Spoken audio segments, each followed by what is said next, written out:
Hello everyone. तो जो हमारा पहला यूनिट है वो है ब्लड फिजियोलॉजी। ब्लड फिजियोलॉजी को हम 12 टॉपिक्स में कवर करेंगे, starting from the plasma proteins, erythrocytes, haemopoiesis, haemoglobin, jaundice, anaemia, डब्ल्यूबीसीज, प्लेटलेट्स, ब्लड कोagulation, इम्यूनिटी एंड एलर्जी और ब्लड ग्रुप्स। तो हम एंटायर ब्लड फिजियोलॉजी को कवर करेंगे without leaving anything. Hello everyone. तो हम अपना सबसे पहला वाला टॉपिक जो कि है प्लाज्मा प्रोटीन्स वो स्टार्ट करने वाले हैं। तो प्लाज्मा प्रोटीन्स के फंक्शंस पे जाने से पहले हम देखते हैं कि ब्लड होता है 7 से 8% बॉडी वेट का। इसके बाद ब्लड में दो कंपोनेंट्स होते हैं। एक तो होता है लिक्विड कंपोनेंट जो कि 91% होता है, और होता है सॉलिड कंपोनेंट जो कि 9% होता है। अब इसके बाद इसको सॉलिड्स में फर्दर क्या क्या आता है, 7% प्रोटीन्स आते हैं, 1% ऑर्गेनिक सब्सटेंसेज आते हैं और 1% इनऑर्गेनिक सब्सटेंसेज आते हैं। अब जो ये 7% प्रोटीन्स आते हैं इसमें क्या क्या आता है, एल्बुमिन आता है, ग्लोबुलिन आता है, प्रोथ्रोम्बिन आता है। ठीक, इतना क्लियर हो गया। अब जो मेन क्वेश्चन पूछा जाता है प्लाज्मा प्रोटीन से वो है फंक्शंस। तो देखिए फंक्शंस को कितनी आसानी से हम याद करेंगे। सबसे पहले ये मेंटेन करते हैं कोलाइडल ऑस्मोटिक प्रेशर को।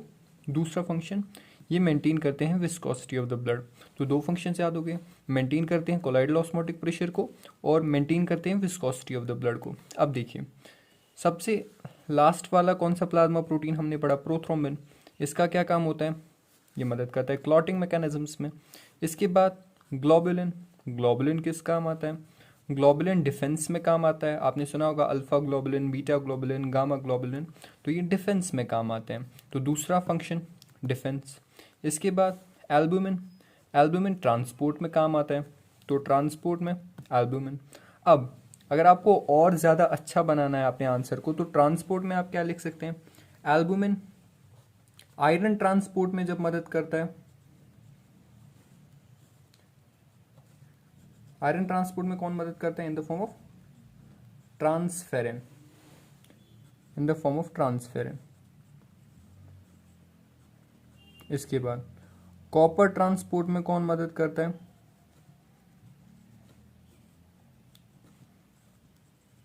सेरुलोप्लाज्मिन।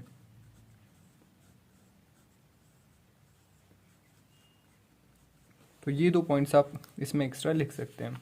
इसके बाद छठा जो हमारा फंक्शन है वो क्या है, प्लाज्मा प्रोटीन्स एक्ट करते हैं एज बफर्स, बफर्स की तरह एक्ट करते हैं, रिजर्व प्रोटीन्स की तरह एक्ट करते हैं। आपने सुना होगा जब कोई भूख हड़ताल पे बैठता है तो हम क्या करते हैं, जो उस टाइम हम नहीं, जो अथॉरिटीज़ होती है वो क्या करती है, उनका यूरिन टेस्ट करवाते हैं। यूरिन टेस्ट क्यों करवाते हैं, यूरिन टेस्ट करवाने के बाद उन्हें पता चलता है कि क्या प्लाज्मा प्रोटीन्स जो इनमें रिजर्व प्रोटीन्स हैं, क्या वो रिजर्व प्रोटीन्स यूज़ होना शुरू हो गए हैं। तो अगर वो हो गए तो सीवियरिटी बहुत खतरनाक है, तो उनकी बात को माना जाता है। ज़रूरी नहीं माना जाए, कभी कभी मरने के लिए भी छोड़ देते हैं। इसके बाद आठवां जो फंक्शन है, आठवां फंक्शन क्या है कि मेंटेन करते हैं सस्पेंशन स्टेबिलिटी ऑफ आरबीसीज। देखिए इस पे स्टार लगा है, मतलब ये कुछ इंपॉर्टेंट है। तो सस्पेंशन स्टेबिलिटी ऑफ आरबीसीज को ये कैसे मेंटेन करते हैं और ये सस्पेंशन स्टेबिलिटी ऑफ आरबीसीज क्या होती है। देखिए suspension stability is the property by virtue of which RBCs are uniformly suspended in plasma, as simple। ठीक, तो क्या होती है सस्पेंशन स्टेबिलिटी, ये वो प्रॉपर्टी है जिसके कारण आरबीसीज प्लाज्मा में यूनिफॉर्मली सस्पेंडेड होती हैं। तो ये प्रॉपर्टी बी, ये फिनोमेना बी होता है किन की वजह से, प्लाज्मा प्रोटीन्स की वजह से। इतना क्लियर हो गया। तो हमने 8 फंक्शंस देखे। सबसे पहला फंक्शन हमने क्या देखा था कि ये कोलाइडल ऑस्मोटिक प्रेशर को मेंटेन करते हैं। दूसरा फंक्शन हमने क्या देखा था, दूसरा फंक्शन हमने देखा था कि ये विस्कोसिटी ऑफ द ब्लड को मेंटेन करते हैं। तीसरा फंक्शन हमने क्या देखा था, प्रोथ्रोम्बिन क्लॉटिंग मैकेनिज्म। चौथा फंक्शन ग्लोबुलिन डिफेंस मैकेनिज्म। पांचवा फंक्शन एल्बुमिन ट्रांसपोर्ट में। इसके बाद छठा फंक्शन हमने देखा बफर्स की तरह यूज होते हैं। सातवां फंक्शन देखा रिजर्व प्रोटीन्स की तरह। और आठवां फंक्शन जो कि सबसे मेन है कि मेंटेन करते हैं सस्पेंशन स्टेबिलिटी ऑफ आरबीसीज। इतना क्लियर हो गया। इसके बाद देखिए सीरम क्या होता है, सीरम होता है अगर हम प्लाज्मा से, अगर हम प्लाज्मा से क्लॉटिंग फैक्टर्स को हटाएं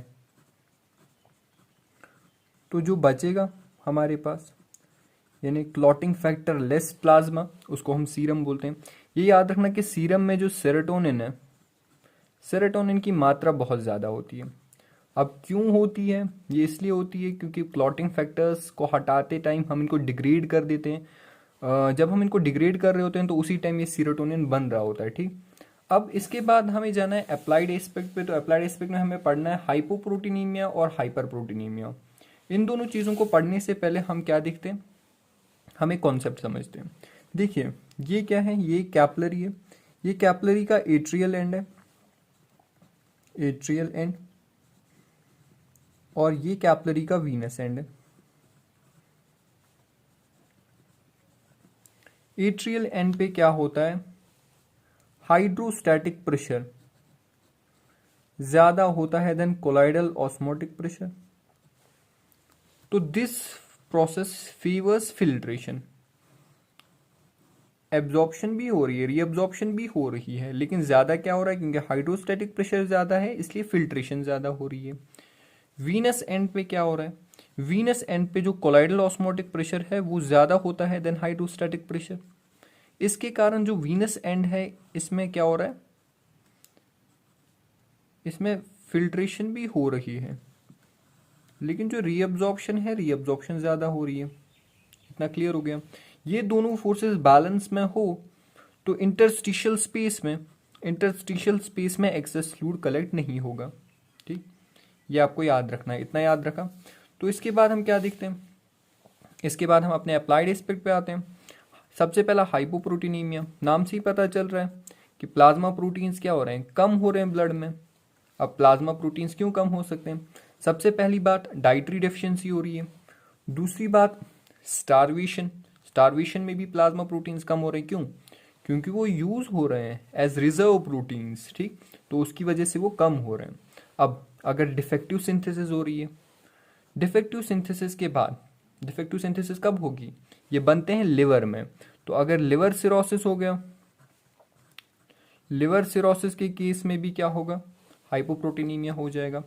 अब अगर बन बराबर रहे हैं लेकिन यूरिन के थ्रू ज़्यादा लॉस हो रहा है इनका, तो in case of excessive loss through urine, और सबसे ज़्यादा प्लाज्मा प्रोटीन्स लॉस होते हैं इन केस ऑफ बर्न्स, बहुत ज़्यादा।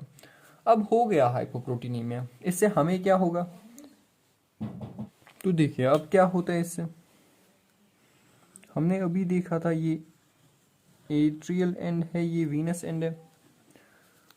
तो अगर हाइपोप्रोटीनीमिया हो रहा है, प्लाज्मा प्रोटीन्स कम हो रहे हैं, हमें पता है प्लाज्मा प्रोटीन्स का क्या काम है, कोलाइडल ऑस्मोटिक प्रेशर को मेंटेन करना। तो एट्रियल एंड पे हाइड्रोस्टैटिक प्रेशर ज़्यादा था कोलाइडल ऑस्मोटिक प्रेशर से, पर जब कोलाइडल ऑस्मोटिक प्रेशर और कम हो गया तो हाइड्रोस्टैटिक प्रेशर बाजी मार गया। इसके कारण फिल्ट्रेशन बहुत ज़्यादा हो रही है। अब वीनस एंड पे क्या था, कोलाइडल ऑस्मोटिक प्रेशर ज़्यादा था देन हाइड्रोस्टैटिक प्रेशर, लेकिन अब कोलाइडल ऑस्मोटिक प्रेशर घट गया। इसके कारण जो फिल्ट्रेशन है, फिल्ट्रेशन तो हो रही है लेकिन जो रीअब्जॉर्प्शन हो रही थी वो कम हो गई। तो इसके कारण क्या होगा, क्या इंटरस्टिशियल फ्लूइड में, क्या इंटरस्टिशियल स्पेस में जो फ्लूइड है वो बहुत ज़्यादा बढ़ जाएगा। इसी कंडीशन को हम क्या कहते हैं, एडीमा, ठीक। और ये एडीमा किसके कारण होता है, हाइपोप्रोटीनीमिया के कारण। अब कॉन्सेप्ट समझ गए कैसे होता है। इसके बाद हाइपर प्रोटीनीमिया, हाइपर प्रोटीनीमिया नाम से ही पता चल रहा है कि प्लाज्मा प्रोटीन्स की कंसंट्रेशन ज़्यादा हो रही है। किस किस केस में होगी, एक्यूट या क्रॉनिक इन्फ्लामेशन के केस में होगी, मल्टीपल MYELOMA माइलोमा, और किस केस में, MI के केस में, ठीक। इन तीन केसेस में क्या होगा, हाइपर प्रोटीनीमिया होगा, ब्लड में एबनॉर्मल प्लाज्मा प्रोटीन्स की कंसंट्रेशन पाई जाएगी। अब देखिए एक छोटा सा टॉपिक है जिसको हम बोलते हैं प्लाज्मा फेरेसिस। प्लाज्मा फेरेसिस का क्या मतलब होता है, देखिए हमारे पास एक डोनर होता है, उस डोनर से हम क्या करते हैं, उस डोनर से हम ब्लड निकालते हैं, उस ब्लड में से ये सेल्स इसको वापस दे देते हैं, बोलते हैं सेल्स का भी कोई काम नहीं, सेल्स वापस रख लो। और जो रिसिपेंट है उसको हम इसका प्लाज्मा दे देते हैं। इस प्रोसेस को हम क्या कहते हैं, इस प्रोसेस को हम कहते हैं प्लाज्मा फेरेसिस, ठीक, प्लाज्मा फेरेसिस। इसके बाद प्लाज्मा फेरेसिस के मेथड्स का नाम याद रखना। सबसे पहले सॉल्टिंग आउट। सॉल्टिंग आउट में हम इस्तेमाल करते हैं किसको? सोडियम सल्फेट को। सोडियम सल्फेट को। दूसरा कोहन्स फ्रैक्शनल प्रेसिपिटेशन मेथड।